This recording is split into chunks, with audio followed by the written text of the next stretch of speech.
Marina 2016, 2016, 2016. Marina 2016. Mesdames et messieurs, fidèles auditeurs de la radio des défis, bonjour. Très heureux de vous savoir nombreux sur les antennes de OCFM. Bienvenue sur Marina 2016. Depuis quelques jours, l'idée d'un report de l'élection présidentielle du 28 février est agitée par certains acteurs politiques.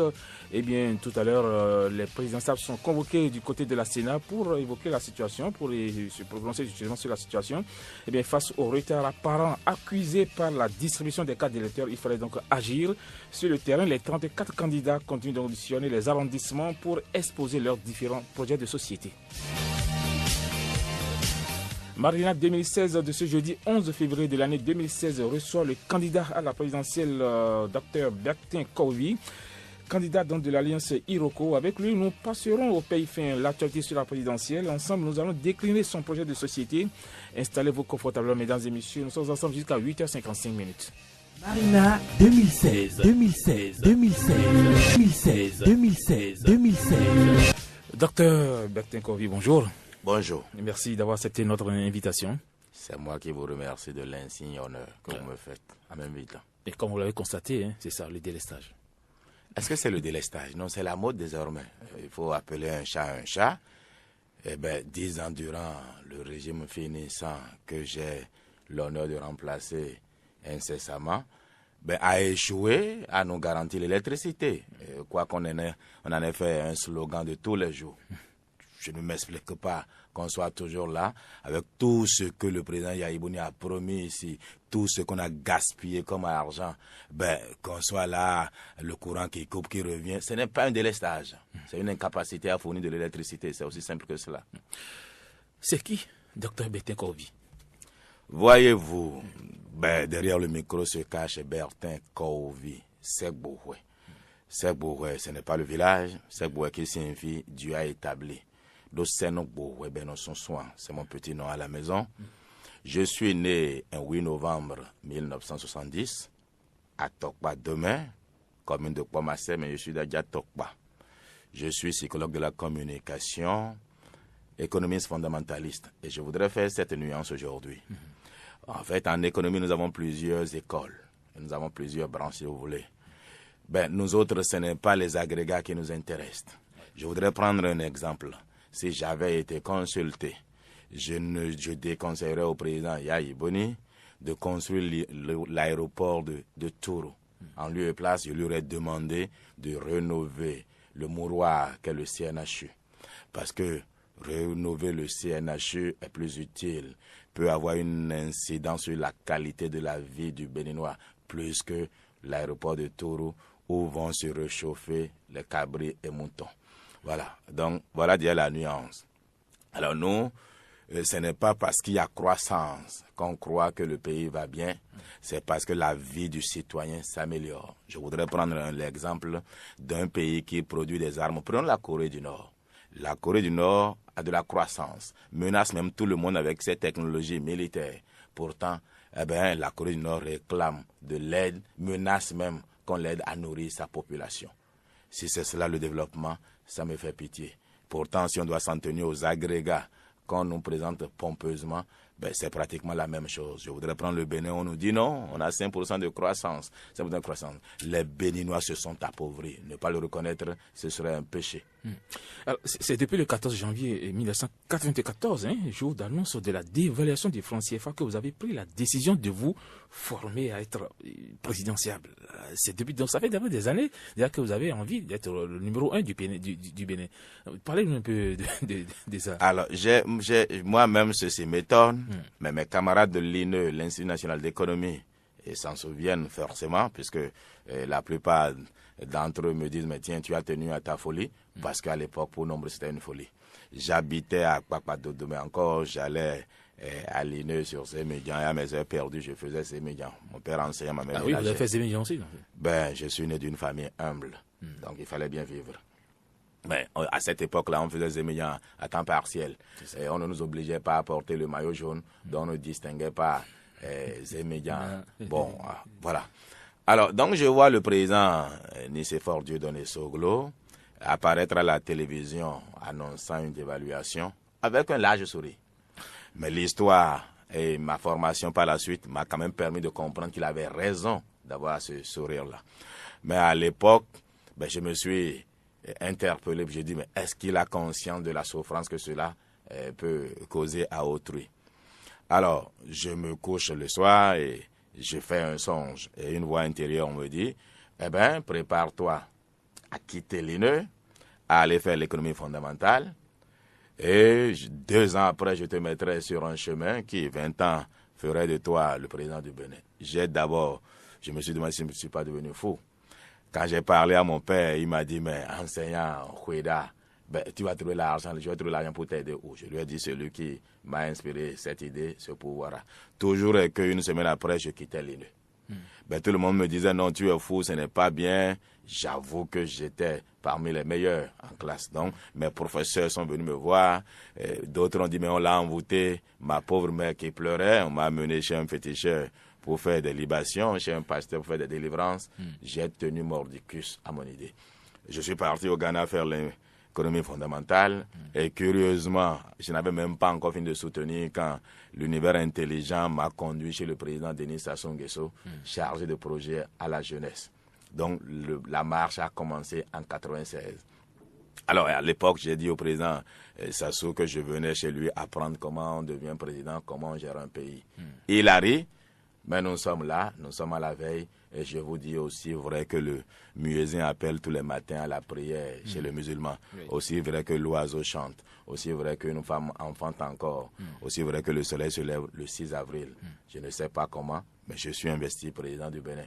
Mais par le suffrage des Béninois, naturellement, le 6 mars prochain.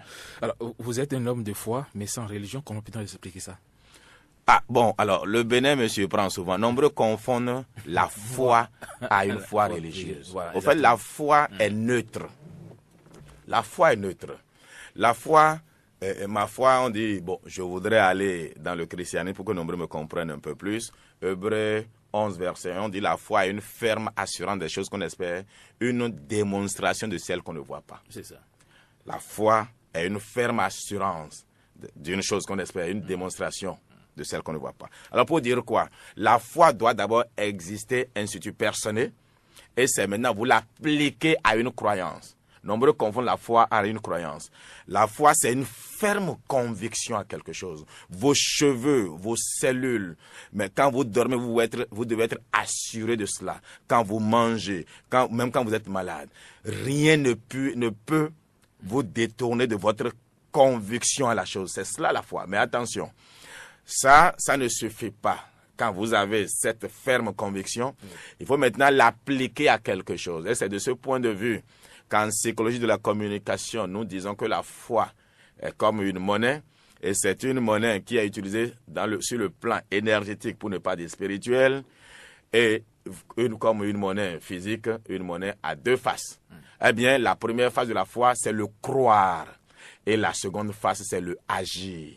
Si vous croyez et vous n'agissez pas, il n'y aura rien. Et c'est de ce point de vue que ceux qui vont chanter « Alléluia, Alléluia, Alléluia, na Yesu », si c'est seulement ça, ils n'iront nulle part. Ceux qui vont dire « seulement, ils n'iront nulle part. Ceux qui vont dire « la ilaha illallah wa rasulullah », s'ils ne font rien, ils n'iront nulle part. La foi a besoin d'abord de croire et après du agir.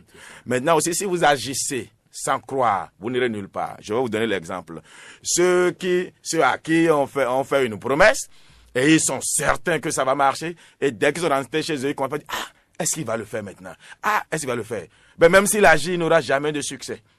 Moi, il n'y a rien qui m'ébranle dans mon idée de ce que le 6 avril, je suis investi. Tout ce qui a comme périphérie ne me dit rien du tout. J'ai les yeux fixés sur le résultat, sur la destination.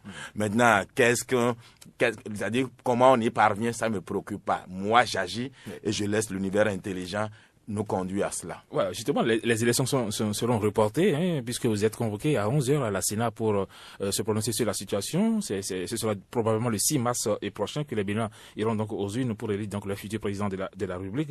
Êtes-vous satisfait donc au regard de ce qui se passe actuellement au Cos-Lépi? Bon, au fait, le Cos-Lépi, c'est l'arbre qui cache la forêt. Ouais. Je ne voudrais pas défendre mon frère et ami à renvoyer Blas Augustin. Tout ce que doit lui dire comme blâme, je suis allé le lui dire de visu. Mais ici, je voudrais plutôt blâmer le gouvernement. Parce qu'on fait le COS-LEPI. Est-ce qu'on a mis les moyens à leur disposition? Je vous réponds non. Ah oui. Eh ben non.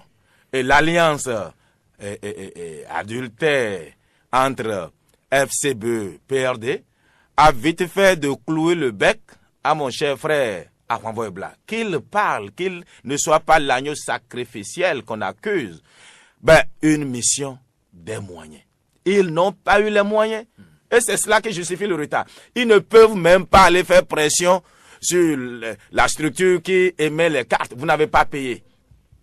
Eh ben, comment vous allez faire des pressions sur l'autre?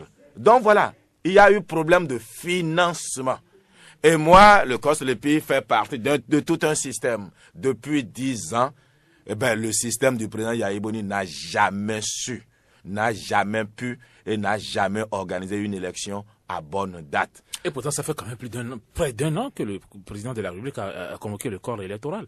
Comment se fait-il qu'en 10 mois, on est encore à ce stade? Oui, vous savez, depuis 10 ans, et je parle en consultant, c'est mon métier, j'ai remarqué que le président Yahya Boni, dans son comportement psychologique, s'il doit le psychanalyser, est de ceux qui sautent d'abord dans l'eau et par la suite se demandent si c'est de l'eau chaude ou de l'eau froide. C'est un type de caractère humain que nous avons en psychologie de la communication. Alors, donc le président Yahya Boni, ben, toutes les élections présidentielles, souvenez-vous, vous n'avez pas oublié, ont toujours été en mars.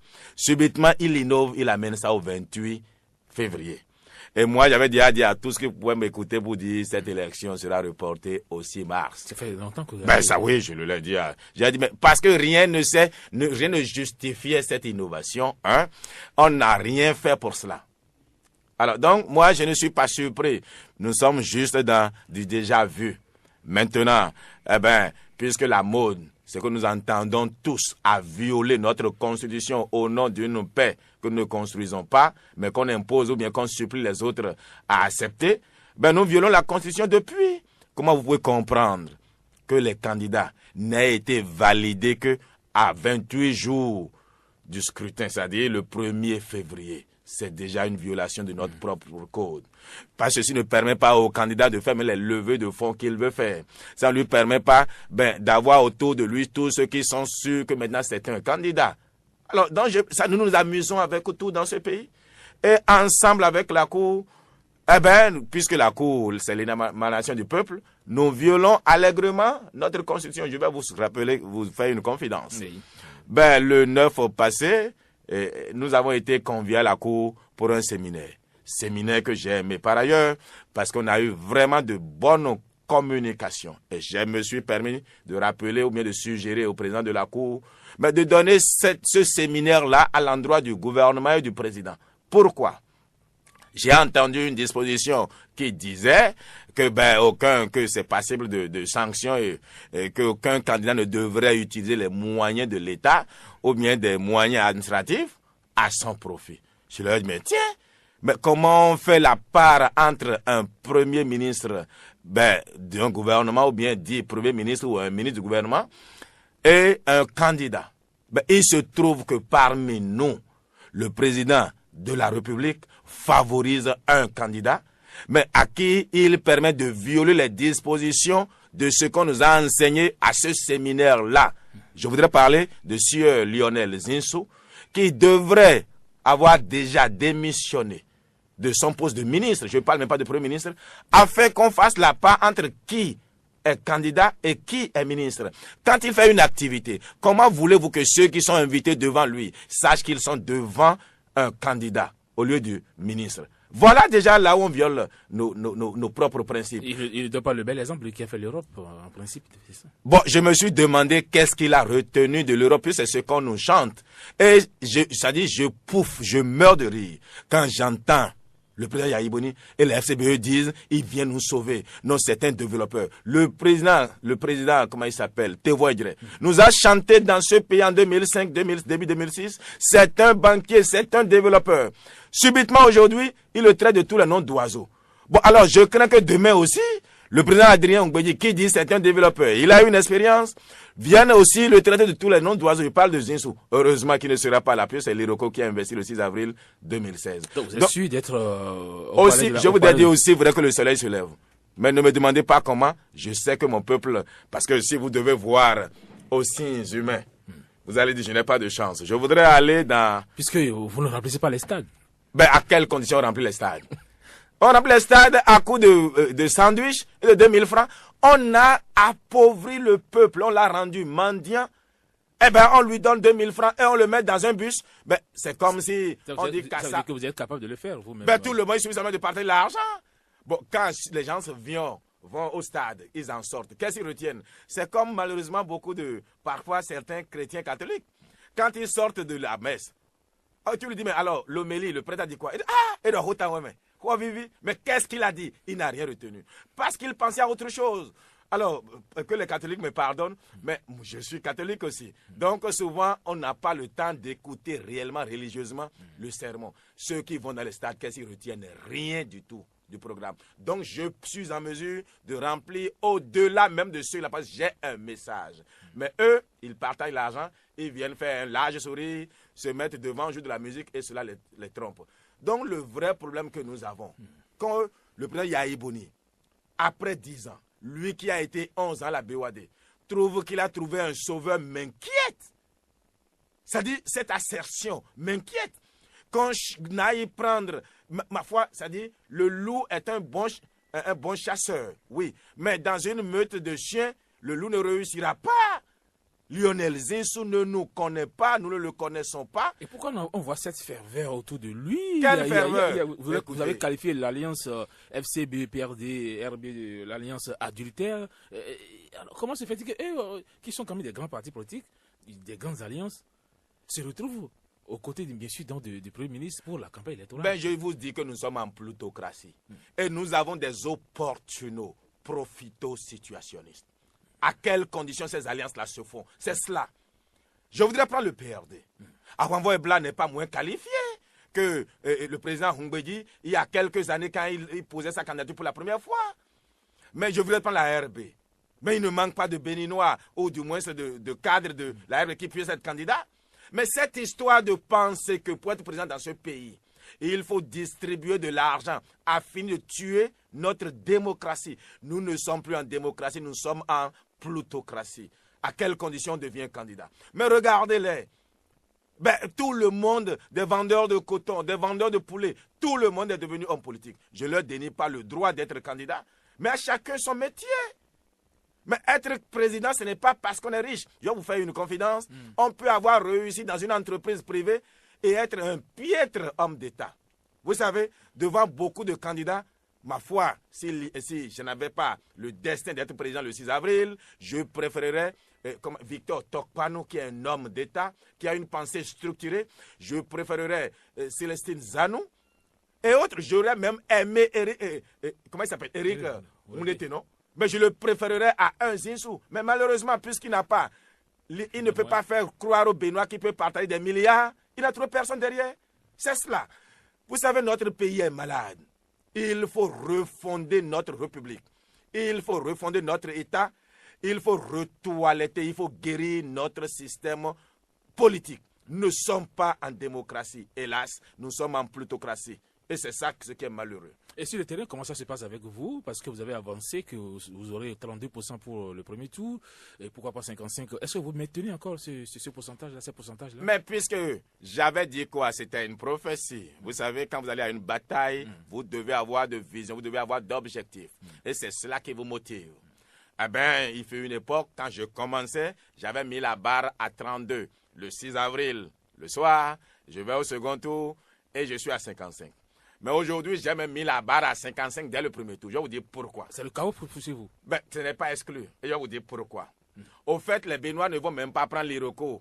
Pas forcément parce qu'ils aiment l'Iroko, mais ils vont prendre l'Iroko parce qu'ils rejettent tout ce qu'on leur propose. Attendez, vous voulez qu'ils prennent qui? Je ne veux pas blesser les autres parce qu'ils ne sont pas là, si je vais citer des noms. Mais ils vont prendre qui? Alors que par rapport à ma vision, vous allez l'entendre bientôt. Oui. C'est-à-dire, voici des gens qui n'ont aucune vision de l'État et qui se proclament président. Et aujourd'hui, moi, qu'est-ce qui me donne ma chance? Depuis le 1er mars où j'ai annoncé ma candidature Urbi et Orbi sur Golf TV, j'ai déjà distribué 125 000 copies de DVD où on a ma vision. Et dans tout le pays, les soirs, les matins, on écoute ma vision. Je suis en train de programmer le Béninois, à savoir président le 6 avril, et par Dieu, les mâles de leurs ancêtres, je le suis, ce que sera la philosophie du développement. Parce qu'en fait, j'entends beaucoup parler de leur projet de société, leur programme, et je ris, je meurs même de rire. Vous n'avez pas encore un État, vous n'avez même pas l'état des lieux, vous ne savez même pas s'il y a de l'argent dans la caisse et vous avez déjà des dépenses. Et personne ne dit d'où viendra l'argent. Tout le monde dit l'argent, je vais m'oublier les sous. Tout développement qui ne passe pas par la contribution du citoyen est faux. Parce que aucun État dans aucun pays ne donne l'argent aux citoyens. Et c'est de ce point de vue, observez bien, la Côte d'Ivoire est moins riche que l'État nigérian, mais l'Ivoirien est plus riche que le Nigérian. Parce qu'en fait, la richesse de l'État ivoirien vient de la participation du citoyen ivoirien. Mais la richesse du Nigeria vient de la manne pétrolière. Je voudrais prendre la Guinée équatoriale. L'État guinéen, que vous connaissez très bien. Très bien. L'État guinéen est plus riche que le Bénin, mais ce n'est pas évident que si on prend le Guinéen lambda, qu'il soit plus riche que le Béninois. Et c'est tout ce que nombreux ne comprennent pas de l'économie minière. L'économie extractive. Donc, nulle part au monde, l'État ne prend l'argent. L'État n'a jamais su faire une distribution équitable. L'État a des choses à faire, construire routes, hôpitaux, écoles. Encore que, avec la corruption qui est devenue la mode chez nous, malheureusement, l'État a oublié cela. Donc, nous dire, quand quelqu'un vient dire l'argent viendra du ciel, c'est faux. Le rôtisseur est occupé. Diabassi ou Andou. Yakwa Yakadi. Diablo Andou. Donc voilà le problème. Donc, quand quelqu'un vient avec déjà un projet souvent farfelu, et je pèse mes mots, et c'est mon métier. Dans ma vie, j'ai écrit tellement de projets de société, passez-moi l'expression, à des cons qui ne savaient même pas, ils allaient ressasser ceci. Et beaucoup de projets qu'on vous présente, il a tel projet, c'est écrit par un individu. Il lit le projet, il n'en sait rien. Il ressasse ceci. D'ailleurs, pour recevoir des conseils, il faut être déjà sage. Et ceux-là qui... Quand je lis, je voudrais me permettre de mettre le pied dans les plats. Quand je lis la vision et tout ce que mon frère, plutôt mon grand frère, Patrice Talon, son acharnement, il faut refonder l'État, il faut un seul mandat unique. Et c'est la politique qui est notre problème. Mais au fait, c'est Djogbenou qui se cache derrière cette idée-là. Talon c'est Djogbenou avec Talon. Mais bien, mais c'est une équipe. Non, c'est une équipe, oui, voilà. Mais ce que vous ne comprenez pas. Ouais. En réalité, c'est l'individu qui doit avoir déjà une vision de l'État afin de pouvoir appliquer ça demain. Parce qu'est-ce qui se passe? Bon, tout ce que le président Yahya Boni a claironné, chanté ici, 2005-2006, l'a-t-il fait? Non. Parce que d'autres l'ont dit en son nom. Il le ressassait parce que ça plaisait, ça flattait nos oreilles. Qu'est-ce qu'il a fait? Il n'a pas pu, ça ne vient pas de son cœur. Tout ce qu'il a fait aujourd'hui, Yahya Boni, les 10 ans durant, qu'on les aime, qu'on les aime pas, c'est ce que son cœur avait et pouvait faire. C'est sa vision de l'État, ça. Eh bien, permettons au candidat d'avoir sa vision à lui, qu'on l'écoute. Et si le peuple rejette cela, qu'il ne soit pas candidat, il n'est pas obligé d'être candidat. Et c'est pour cela, moi, je n'ai jamais fait d'émission où j'ai consulté un document. Je veux qu'on m'accepte pour mes idées ou qu'on me rejette et que je me retire au lieu de faire perdre 10 ans. Comme le président Yahya nous a fait perdre 10 ans au Bénin, nous avons perdu de 2006 à 2016 10 ans pour rien. Alors, hélas. Docteur Bertin Kovi, vous êtes candidat donc à l'élection présidentielle de 2016. Candidat à être investi. Candidat... Pour l'ajouter déjà. D'accord. Votre projet de société repose sur quoi concrètement, votre projet de société, puisque vous parlez des autres? Je voudrais vous dire déjà que à ce stade, je ne veux pas dire projet. Il faut aller dans la sémantique des mots. C'est une vision. Tous ceux qui viennent vous dire projet là, parce que projet, il faudrait que cela soit chiffré. Donc malheureusement, on fait l'amalgame des thèmes, projet, vision, programme, non. À ce stade, c'est une vision qu'il faut avoir. Ça ne veut pas dire que ce n'est pas écrit, hein? C'est écrit, c'est structuré. Mais on ne peut pas dire quantifier. Je ne sais pas si le président Yahya Boni en partant va laisser 5 francs dans la caisse.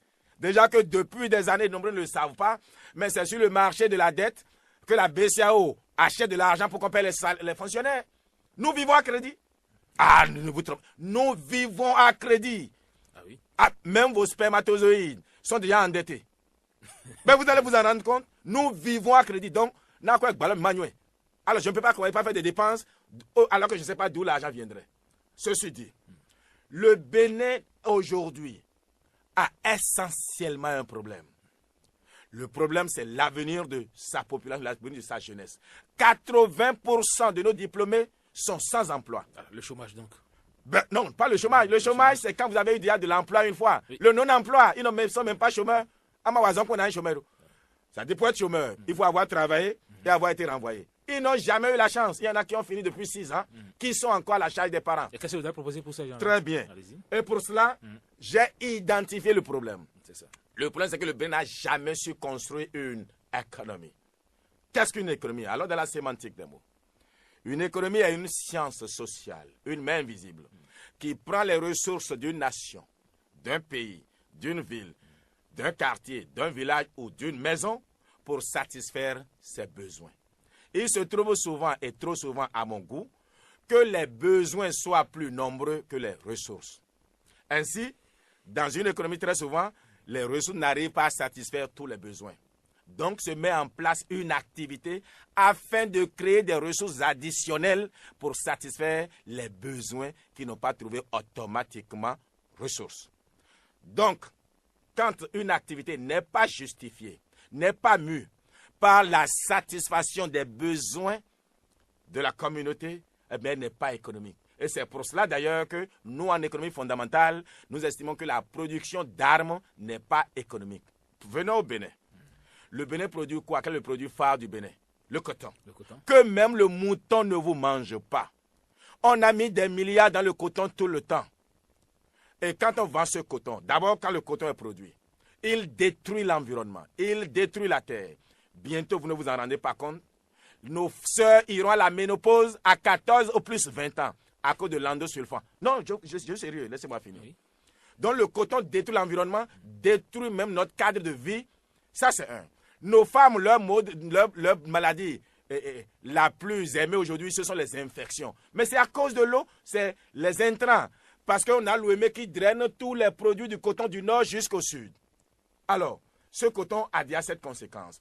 Pire, le prix, le coton tue la terre. Parce que la terre, au fait nombre ne savent pas, a besoin des chenilles, a besoin des vers de terre pour travailler la terre. Les produits chimiques tuent ces éléments-là. Donc la terre meurt et a besoin d'au moins 100 à 1000 ans pour se régénérer. Le coton est grave pour l'environnement. Maintenant, allons maintenant au producteur lui-même. Le coton, eh bien, le prix du coton est fixé par celui qui veut l'acheter. Voici un produit qui n'a pas de valeur propre pour vous. Ça n'a pas de valeur utilitaire pour celui qui l'a en main, qui l'a produit. C'est celui qui veut l'acheter, c'est pour lui que ça a une valeur. Conséquence, c'est lui qui en fixe le prix. Et malheureusement, qu'est-ce qui se passe? Au temps du président Soglo, le kilo du coton était à 265. Aujourd'hui, c'est à combien? C'est à 225, je crois. Et qu'est-ce qui se passe? Le prix du litre des intrants qui était à 150 est passé pratiquement à 200. Pour vous dire quoi? Les coûts de production augmentent et le prix d'achat baisse. Et nous contentons de ce prix-là, où le paysan est le dindon de la farce. Nombreux sont ceux qui se pendent parce que les dettes cumulées d'engrais et d'intrants font qu'ils ne peuvent plus payer. Ils sont esclaves d'un système. Maintenant, ce qui est grave, attendez. L'État béninois vend ce coton et prend l'argent du coton pour faire quoi?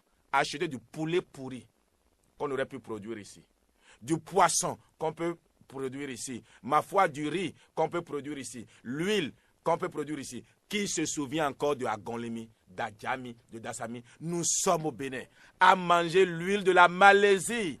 Nous sommes au Bénin à manger du riz thaïlandais alors qu'on a chanté 10 ans durant Vallée de l'Ouémé. Nous sommes au Bénin à manger quoi? Du poulet brésilien. Dites-moi, on ne peut pas faire d'ordinateur, on ne peut pas faire de voiture. Ne pouvons-nous pas faire un champ? Et nous n'avons pas honte, nous nous asseyons à faire l'intellectuel, à faire le béninois, à manger ce que d'autres produisent. En réalité, je nous vois comme des cochons qu'on nourrit. Et je vais mettre fin à cela. Et pour y parvenir, j'ai décidé de lancer une capacité intérieure de production de cette denrée essentielle. Alors, si nous pouvons enlever la faim de la pauvreté va guérir. Donc, je vais lancer la production vivrière, la production agricole. Mais pour qu'on y parvienne, parce que nos paysans, nos valeureux paysans produisent déjà à un niveau inférieur, mais ne trouvent même pas où vendre. Je vais interdire l'importation du poulet de l'étranger et que celui qui importe vienne produire ici.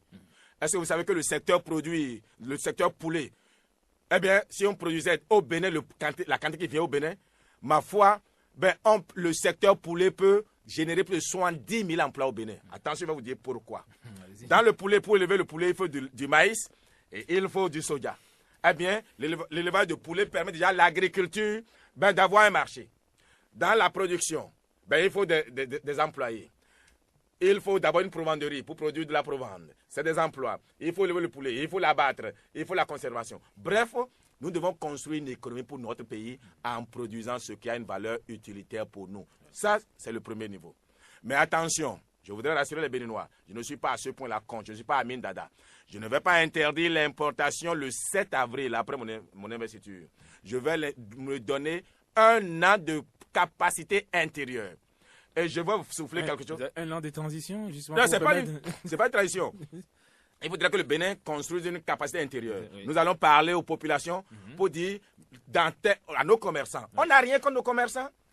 Parce que beaucoup de commerçants ont refusé de soutenir financièrement ma campagne parce qu'ils disaient mais c'est vous que j'aime. Parce que si vous ne faites pas ce que je dis, mais vos enfants bientôt vont vous assassiner parce qu'ils croient que c'est vous qui les empêchez de réussir. Voici le printemps arabe. Chez nous, ce serait dangereux encore plus que le printemps arabe. Nos jeunes sont désespérés. Ils ne peuvent plus se marier. Il n'y a pas d'emploi. Ce n'est pas une malédiction. Je vais vous faire une confidence. Prenez un exemple. Quand vous allez à Saint-Michel, vous prenez un poulet. Vous achetez un coq ou bien une poule. Il y a une dame à qui on remet qui déplume ceci. Vous lui payez 200 francs. Si 10 personnes passent dans la journée, elle a 2000 francs. Elle peut nourrir sa famille. Mais quand tu vas prendre le poulet importé, déjà déplumé au Brésil ou bien je ne sais où, mais cette femme-là n'a plus accès à ces 2000 francs-là. Voilà la réalité de l'importation. Mieux, je vais faire en sorte que le bois béninois ne sorte plus de ce pays non œuvré. Et il faut que nos menuisiers puissent avoir du travail. Je vais faire en sorte que l'acajou soit transformé sur place. Bref, ma préoccupation première, c'est de faire en sorte que nous ayons une économie et seule l'économie peut créer l'emploi. À part l'économie, l'éducation. Voilà, exactement. Mais nos enfants, notre système éducatif est rempli de vacataires et de contractuels. Vous attendez quoi de ce système éducatif? Et c'est comme ça, pourquoi? Parce que l'État, le train de vie du gouvernement est trop élevé. 28 ministres pour 10 millions de population. Vous avez prévu combien de ministres? 16 ministres, c'est du bon sens. 16 ministres, pas plus que ça. Si nos ministres étaient assez occupés, ils ne seraient pas à marcher, à danser, avec des marches de soutien à quelqu'un. Encore qu'on ne soutient que ce qui va tomber. Les femmes le savent, le soutien-gorge n'a jamais empêché les seins de tomber. Donc, les marches de soutien, il n'y en aura pas avec moi. 16 ministres. Pour faire d'économie. Alors, le budget de fonctionnement des 12 ministères qui ont disparu, je vais l'utiliser dans le système éducatif. Est-ce que vous savez qu'il y a beaucoup d'écoles? J'entends le président Yahibo dire pompeusement gratuit de l'enseignement. Quelles sont les conditions pour que cette gratuité soit vraiment réelle? Il y a des écoles où, pendant que les autres sont au cours, les autres vont être sous le manguier à attendre. C'est ça le système éducatif. J'ai grandi sous le PRPB. Et je suis fier de ce que Kérékou a pu faire en 17 ans. Non, nous allons revenir à franchement un État qui construit un système éducatif. Parce que autant vaudra l'éducation, autant vaudra la nation. Le civisme, le patriotisme. Mais tout cela, il nous faut cela. Voyez-vous, nous avons tout perdu. Je laisse l'éducation. Donc, je vais d'abord dans la symbole de l'éducation. Combien de nos enfants connaissent aujourd'hui nos réalités? Et il faudrait que notre éducation soit en adéquation avec notre environnement, notre sociologie et notre histoire. Combien d'enfants savent que le matin, quand ils se lèvent, ils doivent prononcer des paroles que vous dites incantatoires, mais que nous appelons affirmations positives? Ils ne le savent pas. Donc, vous voyez, le Béninois est formé comme un Américain, comme un Français. C'est ce qui fait que nos jeunes réussissent mieux à l'étranger qu'ici. Parce qu'ils sont formés comme des Français, alors qu'ils sont des Béninois dans un environnement béninois. Je laisse l'éducation, on ne va pas tout dire ici aujourd'hui. Voilà. Je vais dans la santé. Allez-y. Mais regardez le CNHU. Ce à quoi je veux que vous me jugiez, et ce à quoi je m'engage aujourd'hui, par contrat. Et je dis à mon peuple, si je ne le fais pas, mais que l'univers intelligent me tue. Ma première préoccupation, c'est le CNHU, le système de santé. On peut aller à pied. Mais arrivé à l'hôpital, il faudrait qu'on ait quelque part où on meurt dans la dignité. Regardez le CNHU, c'est un mouroir. Vous avez plus de chances de tomber malade au CNHU que d'en sortir vivant et guéri. Je vais rénover le CNHU. Je vais même me permettre de construire d'autres hôpitaux. J'ai le ministre Tchala qui est promoteur d'un projet. D'ailleurs, je vais toujours... Lui sera mon ministre de la Santé afin qu'il puisse me permettre de mettre en place... Il est candidat aussi. Mais ce n'est pas grave, je lui ai dit, il sera mon ministre de la Santé. À chacun son métier. Il est un bon médecin. Je crois qu'à ce niveau-là, on n'a pas mieux que lui. Et il a de très bons projets. Je vais l'utiliser à cet effet. Non, il faudrait un système de santé qui soit digne de ce pays. Je vous dis, on peut mourir de faim, mais quand, ma foi... Qu'on aille se faire soin dans un milieu digne de ce nom. Vous n'avez pas honte de notre CNHU? Ça, et pourtant, il y a beaucoup de procès, il y a beaucoup de docteurs, de médecins qui se retrouvent en France. C'est vrai qu'on n'a pas de matériel au Bénin et c'est ça aussi le véritable problème. Puisque vous êtes candidat à l'élection présidentielle et que le 6 avril, vous allez prendre le pouvoir, comme vous le dites si bien. J'espère que donc, à partir du 6 avril, les conditions de vie des Béninois vont changer. J'ai dit la santé, c'est la priorité des priorités. Je peux ne pas faire un seul pavé. Je ne peux même pas faire un centimètre de route. Mais la santé d'abord. L'éducation aussi, par la suite. Et construire une économie. Vous avez proposé le RAMU aussi, comme le président Bolignaï. Oh, le RAMU, j'aime pas les slogans. Parce que le RAMU, les moyens sont là, oui. Mais bon, quel est le système de santé? C'est le système qu'il faut améliorer. Ce n'est pas le RAMU. Ce n'est pas nos professeurs qui sont en faute. Mais nos professeurs, on dit qu'ils sont plus nombreux à l'Île-de-France qu'au Bénin. Mais les conditions du CNHU ne vous encouragent pas à revenir. Et moi, autre chose, il faut améliorer le salaire du médecin dans le système public. On ne peut pas faire 7 ans, 12 ans pour ce salaire de menuisier. Enfin, menuisier gagne même mieux qu'un professeur ici. Voilà pourquoi ils sont tous, vous êtes mieux traités dans les cabinets privés qu'au CNHU. Vous avez plus de... On vous remet dans la main, vous êtes cobaye dans la main des étudiants au CNHU. Et les professeurs sont dans leur propre cabinet. Et ils ont raison. Le CNHU ne nourrit pas son médecin, ne nourrit pas son homme. Il faut améliorer cela. Vous savez, il faut diminuer le train de vie de l'État, surtout du gouvernement. Justement, on voulait aborder ce sujet avec la corruption qui gangrène notre administration. Qu'est-ce que vous allez faire concrètement pour empêcher ça? Est-ce que vous avez les moyens de votre politique, Dr Bertin Kovi? Vous savez, le constituant a tout prévu, mais nous sommes dans les slogans. Le président Benoît prête serment au nom de Dieu. Et quoi? Des mannes de nos ancêtres. Des mannes de nos ancêtres. Il faut bien savoir ce que c'est, les mannes de nos ancêtres. Moi, je suis Kweda. Chez nous, on nous a programmé à ce que si tu voles, le tonnerre vient t'avertir 3 fois, la 4e fois, tu es foudroyé. Il y a des cérémonies qu'on fait. J'ai 16 ministres pour faire court parce que le temps est ce qui nous manque. Eh bien, mes ministres vont prêter serment. S'il est musulman, on va l'amener à la mosquée. On va faire Yassine avec un mouton roux. Ça va mettre un principe qui va lui demander d'être honnête. S'il ne l'est pas, ça lui pose des questions 1 fois, 2 fois, 3 fois. Ça sort de l'ordinaire, tout ce Mais attendez, il faut appliquer notre constitution. C'est ça. Si c'est un vaudouisant, passez-moi l'expression, on ira chez Revioso, ou bien chez Sakpata, ou bien chez Tolegba. En bref, les divinités de sa localité où il ira prêter serment. 1 fois, 2 fois, 3 fois s'il vole, la 4e fois, 1 fois avertissement, 2 fois avertissement, 3 fois, la 4e fois, la mort le frappe. Si c'est un chrétien, on ira à l'église, on va faire le sermon sur Actes chapitre 5, l'histoire de Saphira et Ananias. Je fais une parenthèse. Saphira et Ananias ont eux-mêmes donné une terre au corps du Christ. On leur dit, allez vendre la terre. Ils vendent la terre et ils ne gagnent pas de l'argent. Mais le Saint-Esprit les a tués pour cette faute-là. Beaucoup de chrétiens aujourd'hui chantent Jésus-Christ est miséricordieux, il est ceci. Il est tueur aussi. Ils ne le savent pas. Ah non, Actes chapitre 5. 1, verset 1 à 10. L'histoire. J'ai dit Actes chapitre 5. Je suis prédicateur de l'évangile. Nombreux, quand ils me voient habillé l'Iroko, ils disent, mais c'est un féticheur. Je n'ai pas honte qu'on m'appelle féticheur, ça ne me gêne pas. Mais moi, j'applique 1 Corinthiens 9, verset 20 à 23. Paul dit, avec le juif, j'ai été comme un juif. Avec le païen, j'ai été comme un païen.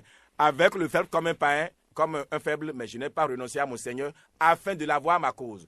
Voici un pays où 10 ans durant, les soi-disant corps du Christ ont détruit l'image du Christ. Vous voulez que j'aille jouer le chrétien? Qui me suivrait? Personne. Donc j'ai dit, je vais valoriser toutes nos croyances. Et le vaudou est notre identifiant. Je vais valoriser l'islam, je veux valoriser le christianisme. Donc moi, en tant que président, je valorise tout le monde. Et d'ailleurs, même c'est pour cela, j'ai toujours trouvé injuste le sort qu'on fait à Dagbo ou bien à Parfait de Banamé. Mais une fois, laissez-les vivre leur foi. Si ça ne vient pas de Dieu, ça va s'essouffler lui-même. Si ça vient de Dieu, c'est en vain qu'on lutte contre cela. Regarde depuis 10 ans. Au départ, ils étaient à peine 1000 perdus. Nombreux croyaient. Aujourd'hui, ils sont plus de 500 000. Ça croit et ça croit. Que chacun vive sa foi, mais en respectant les lois de la République.